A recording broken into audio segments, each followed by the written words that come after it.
Hey guys, this is Mike the Detroit Borg with a look at the new Samsung Galaxy Tab 2 10.1 inch. So obviously, as the name suggests, this is the sequel to the original Galaxy Tab, which is also available in a 7-inch version.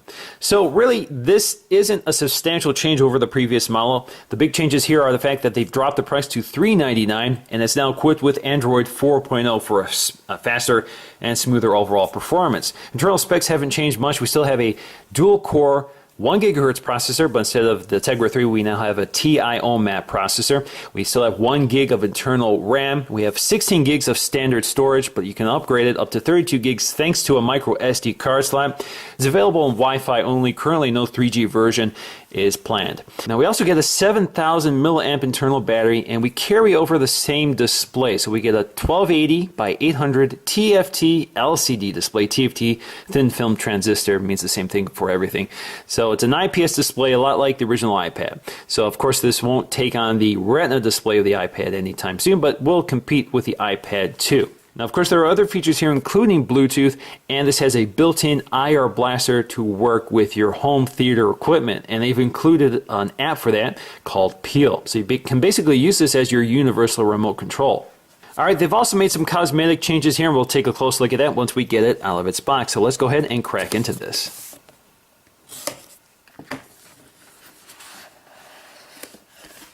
So there is our Samsung Galaxy Tab 2 in this little cradle here. So let's lift it up, take it out of its box, and set that aside for just a moment while we take a look inside. So that is our cardboard cradle. So we have a little wall adapter here. Looks like we have the power brick right here. So they give you a universal USB power adapter with this wall adapter, of course, which you can swap out for your region-specific adapter, or of course you can attach an extension cable, snap it into place. There you go. Now, of course, they also give you a data and charging cable.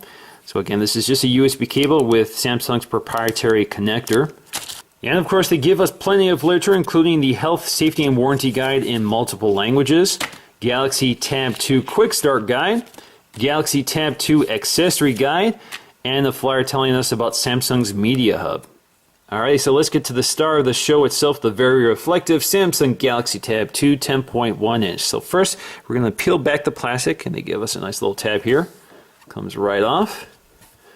And on the back, we have another protective layer of plastic.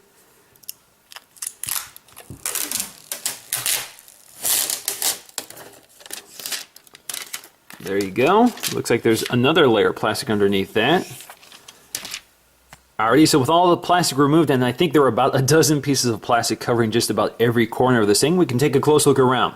So the back panel itself is a plastic. It's titanium color.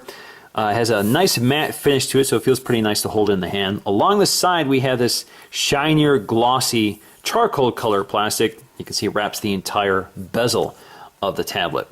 So taking a look at the top first, you can see this is where everything happens. So we have our camera up here. This is a 3 megapixel fixed focus lens capable of recording video at 720p. Definitely an unremarkable camera. This is actually carried over from the last generation, and of course no flash.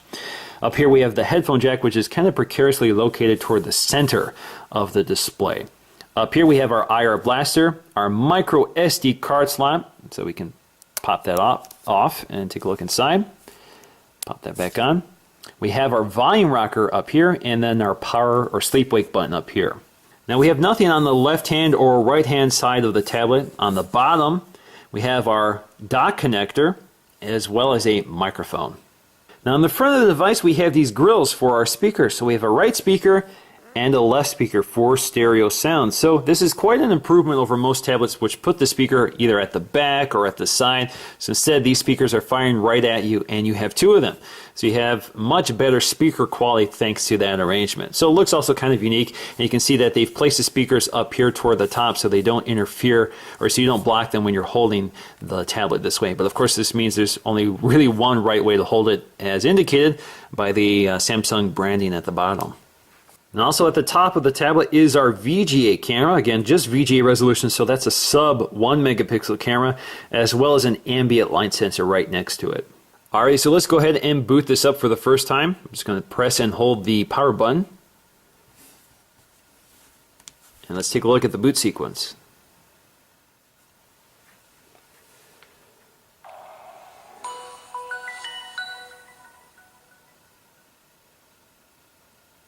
All right, so now we have our setup instructions here, and of course you can pick the languages you want. I'm going to stick with the United States.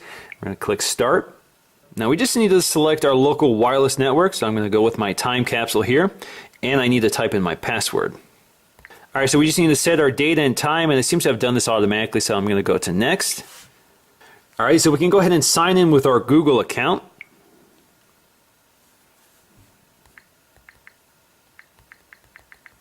Alright, so now I have the option to restore from an existing Android device, and I don't want to do that right now. I just want to take a look at the stock configuration, so I'm going to uncheck these for now and click Next.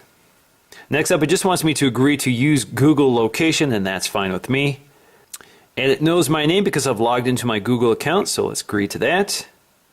Your tablet is set up and ready to use, so let's go to Finish.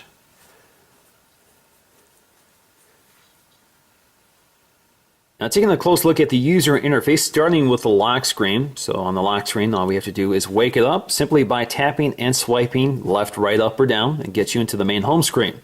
Now here we have Samsung's TouchWiz over Android 4.0. So we have some additions that Samsung has made. They give us 5 home screens that we can swipe through. I've already added a few more, so we're up to 7, and we'll show you how to do that in just a minute. But on the main home screens, we have some apps that Samsung has preloaded, including a calendar, gallery, Polaris Office, Dropbox, the Smart Remote app, which works with that IR Blaster, Amazon Kindle, Netflix, settings. We have a few more here. A Reader's Hub, email, camera app, of course, YouTube, Maps, Internet, or the Android browser, Samsung Apps, and Play Store. And of course, they've also included some widgets, including a weather widget and some of Samsung's media widgets, including Game Hub, Media Hub, and Music Hub. Now you can modify these or add additional apps just by going to the upper right hand corner. That will bring us to the apps and widgets. Now if you want to add any of these, all you have to do is tap and hold them. So here we have Google Music, and we're just going to drop this onto, let's go to the next home screen. So let's see if we can swipe to the next one. Oops, too far. Oh, I think I lost it. So let's try again, back to the apps, tap and hold, and let's drop it right there. Now we can also get rid of an app just by tapping and holding it. And up here you can see some options have appeared. So we have Trash Can, which is what we expect, New Home Page, or New Home Screen, and New Folder. So if we go up to it simply brings up some information about the app. Now our next option is to add this to a new home screen, and unfortunately it looks like I've maxed out at 7, so I can't do that. But if you need to create a new home screen, that's an option. And you also have the option to drag this to a new folder. So you can create a new folder. So here we have our folder containing Play Music. If you want to rename it, just tap it, and let's name it Music, and we're done. And of course you can also do this with all the widgets, so just tap and hold them, drag them up, take them to the trash can, and they're gone. Now in the lower left hand corner you see pretty familiar Android controls, so you have back, home, and recent apps. If you tap the recent apps, you can see all your recent apps, and you can swipe to close them or tap to bring them up. Now another key Samsung has included is the screen capture key. So if you tap that, it takes a screen grab of your current screen. So it should come up shortly, and there you go. So you can do a number of things here. You can write on it, and you can save it, you can modify it, crop it, whatever, rotate it, share it, that sort of thing. Now Samsung has also added a series of widgets that you can continue to use no matter what you're doing in the background. So let's test that out. If we tap that arrow key, we get a bunch of them. And you can edit what you want in here. So if you go to edit, you can tap them and it hides them, or you can tap them to bring them forward. Right now all of them are forward, and again these are Samsung widgets. So we're going to click done, and exactly what this is, well, if you bring up a calculator, you can see we have a calculator and we can move it around. Now I can continue to do other things. So for example, if I go to my web browser, and you get the idea, so I can continue to operate with this calculator on top of everything. So that's kind of nice, and that works with several other widgets here. So we have an alarm, we have email, a music player, the calendar, task manager, and world clock. Now in the lower left hand corner we have our notifications, which we can tap to bring up. So here of course we have our time, our battery charge, what network we're connected to, date and time, that sort of thing. We also can toggle Wi-Fi, GPS, our speaker, sync, screen rotation, Bluetooth, notifications, and we can set it to airplane mode. Now we can also change our screen brightness. We can set it to auto. Now we can jump to our settings as well. This takes us right to our system settings. And incidentally here we can see that Samsung has also changed our settings here, so it has this gray and white color instead of the black color that Android 4.0 normally ships with.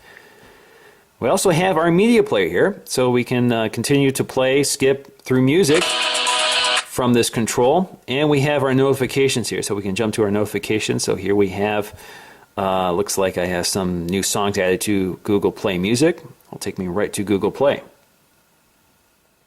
And of course, because this is Android, we have to have Google Search. So we can either search by text or voice. So let's do voice. Apple.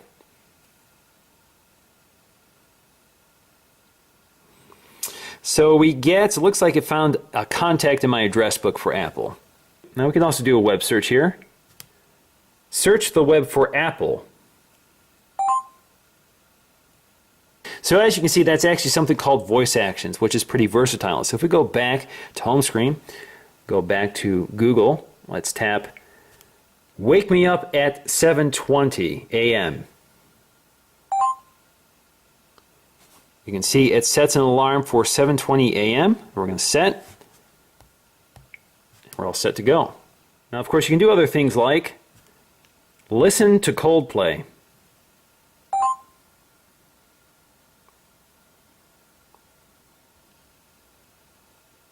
And it brings up my Google Music albums. And here I have Coldplay. And we can play an album. And you can get more specific. You can speak a track name or an album name. And of course, because Android has built-in navigation, we can say things like navigate to the Apple Store. So there we go, we have a map to the nearest Apple Store. Now overall, I think the Galaxy Tab 2 is a mixed bag. There's some strengths and weaknesses. At $399, it is a pretty good deal. I think it's a pretty solid deal for what you get. For me, one of the greatest strengths is the fact that it has these front-firing speakers, and their stereo speakers, of course, definitely a big improvement over what most tablet makers are doing, which is copying what Apple does and putting the speaker on the back of the device, which fires toward the back. Obviously, if you're holding it or if it's in a case, that mutes it. So audio quality on the iPad is not very good. This is definitely a big improvement. This is also much lighter weight than most tablets. This is lighter weight than the iPad, the third generation iPad, which comes in at 1.44 pounds, and the iPad 2 is slightly lighter than that. This is not as light as the Asus Transformer Prime at 1.29 pounds, but at 1.3 pounds, 1 ounce isn't too bad. So this is definitely a lightweight tablet. Feels pretty nice to hold, has very nice comfortable corners on it. It's not sharp or anything like that, and that plastic is pretty grippable. Feels pretty nice. Now, of course, the other big drawback here is the camera, which is very poor. That 3 megapixel camera definitely is class trailing overall. There's no autofocusing, there's no flash, there's no stabilization, there's no 1080p recording. It's pretty old. So I'm a little surprised, they're a little disappointed there, but most people obviously don't use their tablet as their camera, but I think a lot of people expect it to be better than that. And of course, the front-facing camera, that VGA camera, could also be better, but it does keep in line with what Apple offers. Now the other problem I have here is the internal specs, which can't quite keep up with the power of Android 4.0. So it tends to be not as smooth performing as some of the other Android tablets, like the Asus Transformer Prime with that Tegra 3 quad-core processor, which actually has a 5th core. This is still two-core, which gives low priority to graphics. So this is not a gaming device. This really is a productivity media device. Now the display does look very bright, very vivid. Again, it's that LCD IPS display. So it looks very good off-axis. I definitely like the display, but it's exactly like the iPad 2. It looks the same. It's a wider aspect ratio, of course, wider and shorter than the iPad 2, but it looks pretty good. Definitely not as good as the Retina display, but nothing does.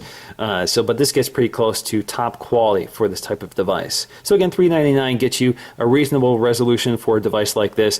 It's bright, clear, colorful, and I definitely can recommend it. So that's going to do for me, guys, in this video. Thanks for watching, and I'll see you again in the next one.